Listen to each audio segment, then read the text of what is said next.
Good morning বন্ধুরা, তোমরা সবাই কেমন আছো? আশা করছি তোমরা সবাই খুব ভালো আছো, আমরাও ভালো আছি।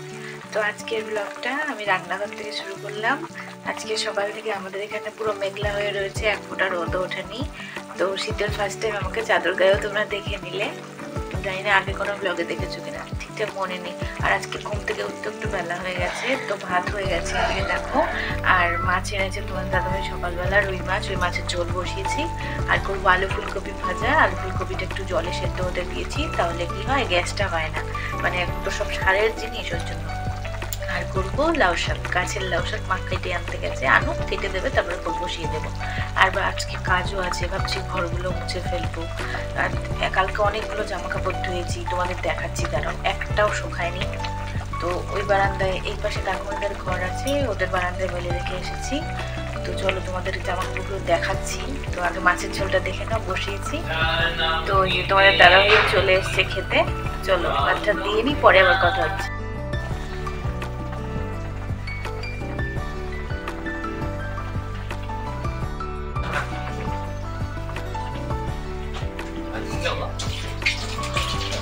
তারপরে মিশোতে দুটো পার্সেল অর্ডার করেছিলাম, না একটা তোমাদের দাদাভাই অর্ডার করেছিল ওর ফোন থেকে, একটা আমি অর্ডার করেছিলাম। তো এগুলো এখন আনবক্সিং করলাম না বন্ধুরা, এখানেই থাক, আগে যাই রান্নাবাড়ি কমপ্লিট করি। তো চলো যাই, এখন তো ওদের দাদাভাইকে আর মাকে ভাতটা বেড়ে দিয়ে দেবো, সকালের খাওয়া খেয়ে নেবে, তারপর আমি খেয়ে রান্নাটা কমপ্লিট। এই দেখো বন্ধুরা, কতগুলো জামা কাপড়, একটাও শুকায় নাই। এই বছর তোমাদের দাদা ভাইয়েরও আছে, একটা জামা কাপড়ও শুকায় নাই, পুরো বারান্দা ভর্তি করে দিয়ে রাখছি।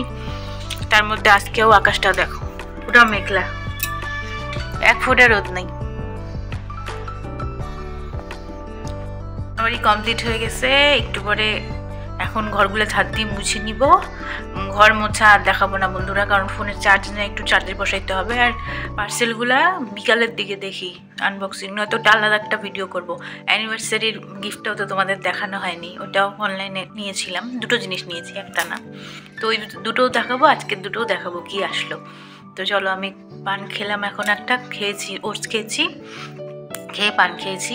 তো এখন আমি ঘরগুলো মুছে নিই ঝাড় দিয়ে। চলো তারপরে স্নান টান করে তারপর তোমাদের সাথে আবার কথা হচ্ছে। এখন তোমাদের সাথে একটা জিনিস শেয়ার করছি। এই দেখো, তোমাদের দাদাভাই একটা উনুন বানাচ্ছে, এটা তেলের টিন কেটে বানায়, আগেও কয়েকটা বানিয়েছে, অনেককে বানিয়েও দিয়েছে। তো আমাদের আরেকটা ছিল, তো বাবার বাৎসরিক শ্রাদ্ধের সময় ওটা এই পাশে ওপাশ টানাটানি করতে গিয়ে ওটা ভেঙে গেছে বন্ধুরা। তাই জন্য এই পাশে দেখো, এই পাশে অনেক মাটিও গামলার মধ্যে জল দিয়ে ভিজিয়ে রেখেছে। উনুনটা এখানে বানাচ্ছে, আস্তে আস্তে পুরো কমপ্লিট হলে একদিন তোমাদের সাথে শেয়ার করব। আর তোমাদেরকে বললাম দুটো পার্সেল এসেছে, পরে দেখাবো। একটা জিনিসও ভালো আসেনি, একটা হুডি অর্ডার করেছিলাম, হুডিটা বড় এসেছে, ওভার সাইজের, ওই জন্য রিটার্ন করে দেবো। আর তোমাদের দাদাভাই বেলুন ফোলানোর পাম্পার অর্ডার করেছিল, ওটাও ভালো আসেনি, ভাঙা এসেছে।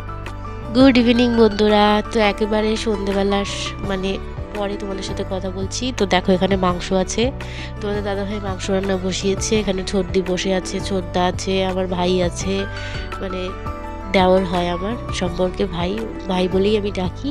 তো এখন ছোটদিরা এসেছিল, বাড়িতে অনেক লোকজন ছিল, তাই আমাদের ঠিক হলো একটা ছোটোখাটো পিকনিক হবে বাড়িতে, সেজন্য এখানে রান্না হচ্ছে। পিকনিক হলে তোমাদের দাদাভাই বেশিরভাগ মাংসটা রান্না করে। তো দেখো, এখানে সবাই মিলে খাওয়া দাওয়া করছি, খেতে বসে গেছি। তো আজকের ভিডিওটা এই পর্যন্তই, অনেক ছোট হয়ে গেছে জানি বন্ধুরা, কয়েকদিন থেকে আমার শরীরও ভালো না, গলা শুনে নিশ্চয়ই বুঝতেই পারছো, খুবই সর্দি লেগেছে, জ্বর, কাশি, মাথা ব্যথা, গলা ব্যথা। তো কেন গলা ব্যথা, সর্দি, কাশি এত ঠান্ডা লেগেছে সেটা পরের ভিডিওতে তোমরা জানতে পারবে। তো চলো আজকের মতো টাটা বাই বাই, তোমরা সবাই খুব ভালো থেকো, নিজের শরীরের খেয়াল রেখো, সুস্থ থেকো, আর সবসময় হাসি খুশি থেকো। টাটা বাই বাই, আবার আসবো নতুন একটা ভিডিও নিয়ে।